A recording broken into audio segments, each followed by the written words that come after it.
We're Russell and Amanda, and we're usually travelling around New Zealand in our Hymer camper called Benny. But we're having a change. We've flown across to the UK and hired a camper for 3.5 months. We're just cruising the UK and we welcome you along. This episode, we're making our way down through Cornwall to Land's End, making the most of many car parks along the way to stay overnight. We're finding this not only helps the budget, but also gets us right in the middle of the small towns where we can just walk to the shopping areas in the main centres. And you might have noticed the blue skies. We're getting some great weather, and we're ready to get into this groove of travel in the UK after being here now for about a month. So welcome to Hymer Times, and on with the story.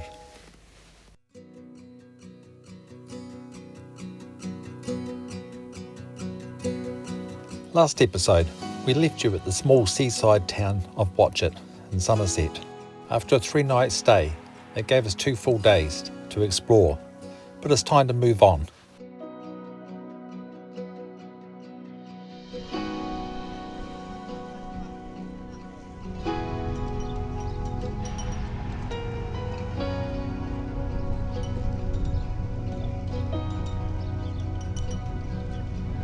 Yeah, it is. And the day is beautiful. Anyway, we're just off to have a cooked breakfast. I've ordered my light breakfast, which I guess is the same as light cream, light milk, so it must be healthy. Bacon, sausages, free-range fried egg, baked beans and a slice of toast for £4.95p. Not bad for a light breakfast. Wouldn't have wanted the big breakfast anyway. Enjoying it, it's excellent. Amanda just asked me if I want to come and live at Watchet. I wouldn't mind. We're just saying goodbye to Watchet. We really enjoyed it here, lovely wee seaside town. The tide's in today, so that's interesting. We're heading now down to Minehead.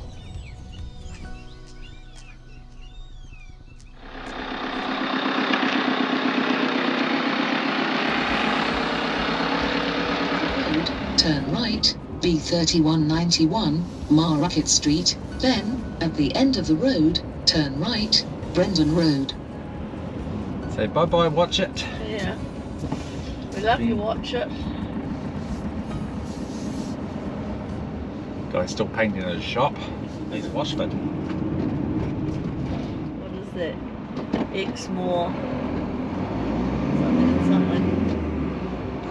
We've just parked up here and going to look at the Dunster castle, which looked very impressive on top of the hill as we're driving past. How much is the parking? £3.25 for 4 hours. We've got till 3 o'clock. It's 11 o'clock now. It's a good chance to have a look around. See if our New Zealand Heritage Pass will let us into this one. So we're down here and at the car park. Going to walk along the main road, and the castle's in here. Amanda popped into the information centre. He's a nice friendly fella. It's a shame he didn't tell us that the castle was closed when we asked about it. It would have saved us quite a walk. It's a busy wee road. Yeah, you can watch it.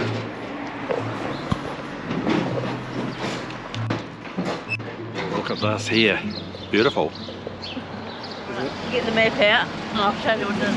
The old yarn market in High Street, built in 1609, it reflects the village's wool trading heritage when the market day was the biggest event around for miles. They did wool here. Hence the Yarn Market Hotel behind me.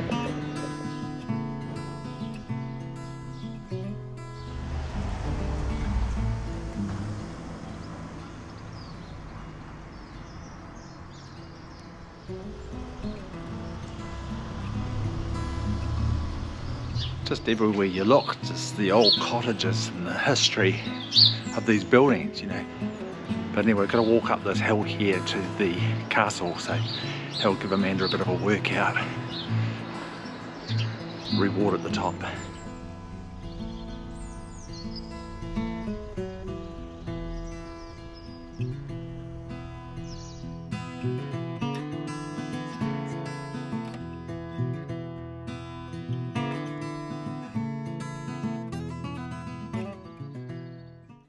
Well, that was a nice wee walk up the hill. It's closed. We got Sorry to see it folks. from the distance. What's that We again? got to see it from the distance, looked pretty nice. It's another castle or lookout up on the hill over there.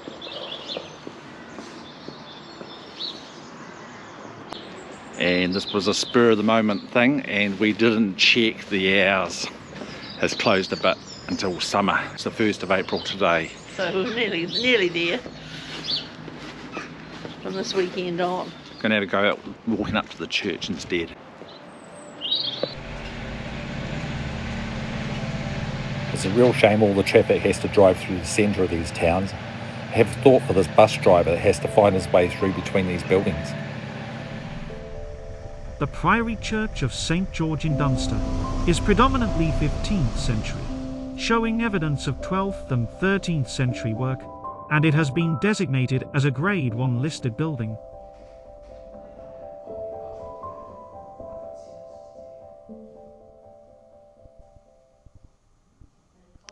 Yeah, I ended up in a coffee stop again, just to have a bit of a rest after walking around. Pretty stunning walking around here. Some very old buildings and a beautiful old church that we're able to go inside. We're back at the car park now. That was quite a cool wee diversion. Going to see if we can get into the castle. Oh, see you, Dunster.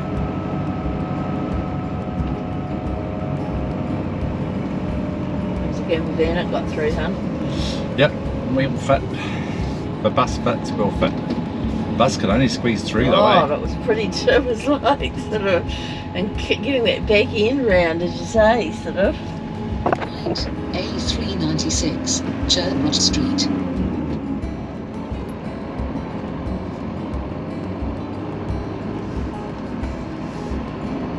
That's pretty cool though. Yeah, it's still got all the wee thatched roof Yeah, places look at down that. here. Yeah, Gorgeous. yeah. Just as I said, it's a shame that they have to put a road through it, you know. Over there, here comes a big truck, come at the right time.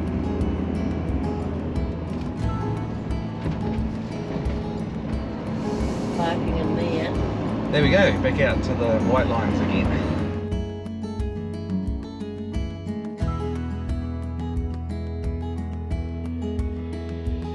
So turn left, Warren Road.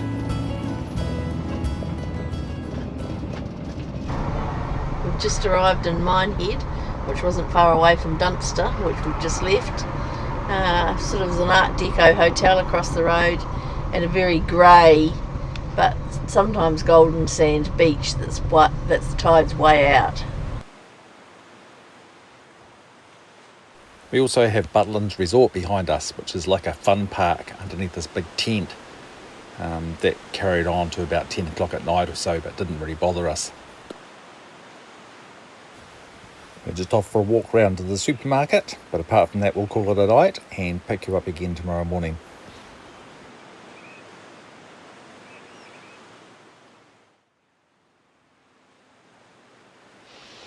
Just woken up to a brand new day in Minehead. Just getting the breakfast ready. Got one of these wee quick toasted jobs that goes on the top. Put the jug on. Amanda's admiring the view. Yeah, just admiring how the seas come in. It looks much nicer, the landscape. So there it is out there. There's lots of dog walkers. And I'm feeling a bit guilty for not getting out on the beach. Haven't even been out there yet, so I'm going to take a bit of a stroll up the beach before we head away again. Look at that, we're right on the edge of a golf course. Didn't even realise.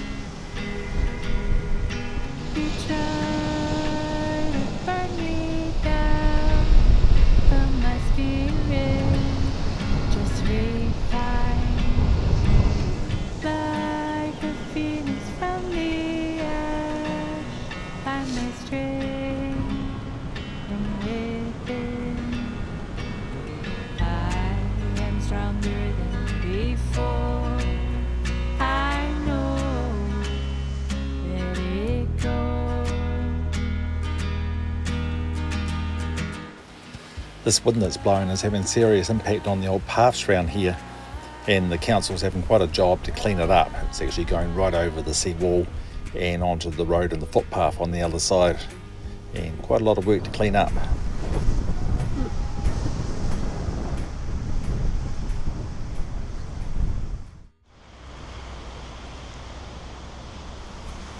Here we are leaving Minehead. It was a great park up for the night.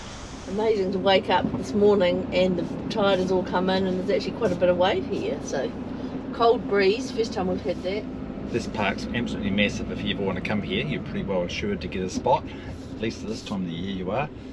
And it's one way, you drive in one end and drive back out the other. The price to stay here in the car park was $7.60 for 24 hours. So which we thought was pretty reasonable. I think if you come between after 6 and leave before 9 it's free, but we like to sleep in and support the local economy a little bit. Your wharf.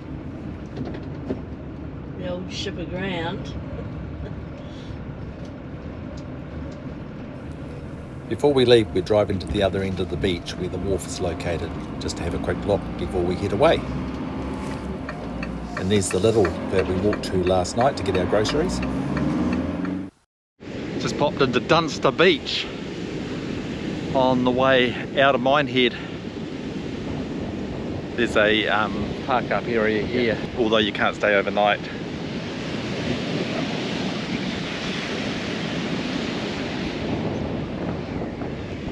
Some sort of old stone structure here for the war, I guess. On reading up, these were actually pillboxes that were built to protect the beach sections along the coastline. And there was a World War II camp here where they stayed with several Nissen huts and accommodations for the soldiers. Go in. How about that?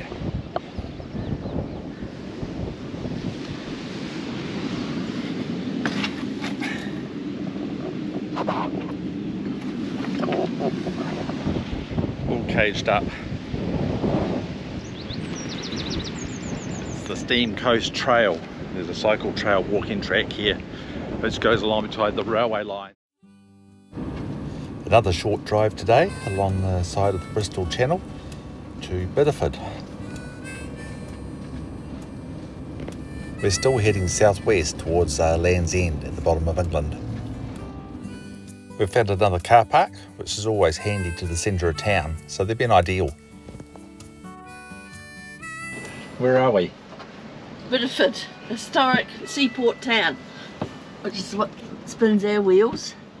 And we've found a nice car park which looks straight out onto the water. It's only a 10-minute walk along the walkway to the town centre. So there we are, we're camped there, and you walk along here and you are here. And this is a sort of basically the middle of the shopping area. They've obviously just stopped cars coming through here. Well, it's too narrow, isn't it? Yeah. In the 16th century, Bideford was the third largest shipping port in the UK. His Cecil Walter Raleigh landed here, and several of the streets and the hill is named after him. Although some of the shops were looking a bit worse for wear. That tide's right out now. It's amazing seeing how far down the boats drop. Look at this. So they've cancelled the ferry ride here over to Lundy Island because of bad weather. But there's puffins and bits and pieces over there, wildlife trip I believe. It's not on at the moment. It's as far as we're adventuring here, off to bed and a new day tomorrow. So we've arrived in Cornwall. It's on the Atlantic Highway. We're way up high and then there's cliffs to the right. We're going to pop into a small village called Padstow.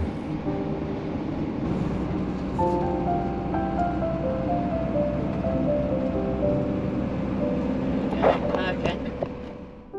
We're at Padstow. It's a historic fishing port. Beautiful hotel on the hill.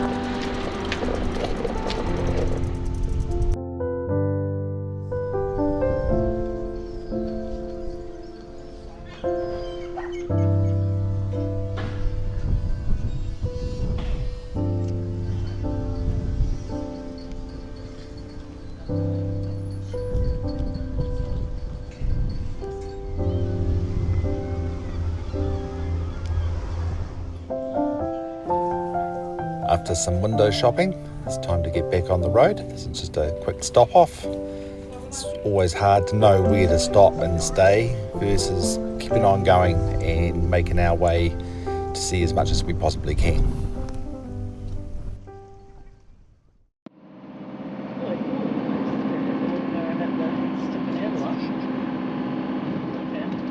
It's quite a pull coming out of these small towns. Amanda was just saying how the wing mirrors just about clipped on those two trucks.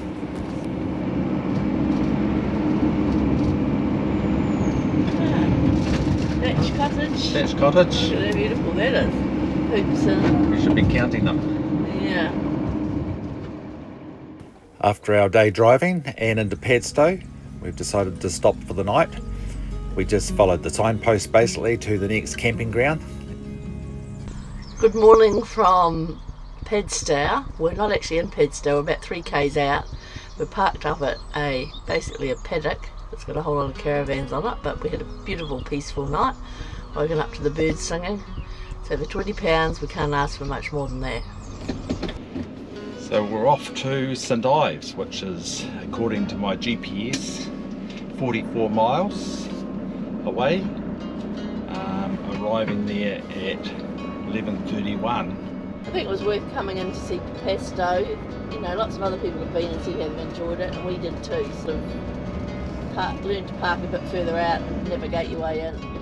While coming to Padstow during the march, when there's not as many people, you can see that there was extension car parks and all sorts of things, and we drove straight down into town and parked into one of the 2 camper parks that were available. And we've come on to a new motorway. It's like new tar seal. There's no toll on it. We're just coming into the camping ground now. This will be our new home for 3 nights. Shall we for a shop? No, maybe not. Turn left, then bear right. You have reached your destination on your left. Time to check in. Down the path. The bus that runs up and down here to St Ives, so we don't have to take the camper in. After checking in, we found a grass pitch to park on. We arrived here at Palmanter Park, which is beside St Ives, and had some lunch. Amanda suggested we pop down to Land's End, which is only about 18 miles away. Yeah, 18 miles, is it? One thing they offer here is a shuttle bus, so we're going to catch that tomorrow. It's £2.50 to go down into St Ives, and they do it in the morning and then come back in the afternoon, so we're definitely going to do that just to leave the van here. We're travelling via Penzance, and while we're going along the top of the ridge here, we can look down to see St Michael's Mount. But before we get there, we've got some heroes and little bends in here for Amanda to deal with. Yeah, surely. Turn left, Trevarret Lane. Trevarret Close. Well, that was exciting. Oh, come on, for God's sake. It took us an interesting shortcut Through that gully. through a little wee gut, which was quite fun. Amanda's said it's not even a walkway, let alone a driveway. And then we meet someone at the end. So yeah, we got through there fine anyway. So now we're going around Penzance and we'll carry on to Land's End. They charged a few pounds for car parking once you got to Land's End. You can see how empty the park is going by. It's not tourist season. Right. I'm worried too much about where we park anyway. Well, there's the physical Land's End to look at. They actually have like an entertainment centre / coffee shops, ice cream shops, that sort of thing there, just to attract people, I guess, to spend more money while they're here. We have a bit of Land's End history starting in 1066. In the aftermath of the Norman invasion, William the Conqueror claimed all this land and divided the spoils between his countrymen and nobles who supported him to his claim to the throne. 1854, the first buildings were erected. Goes right through to 2012 when the Olympic torch arrived at Land's End to start its 8,000 mile journey around the UK.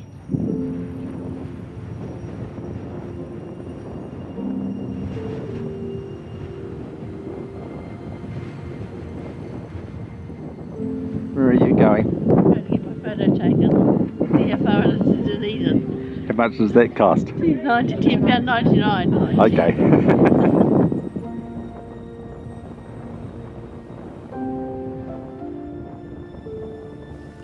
I don't have Amanda's picture, but I've put one of mine in. Of course, it's just as good. To think at the moment we're about 18,800 kilometres from New Zealand and 1,347k from John O'Groats at the top of Scotland. I wonder if we'll get there. I hope you can join us next episode when we explore St Ives. We're cruising the UK and we welcome you along. Thanks for watching.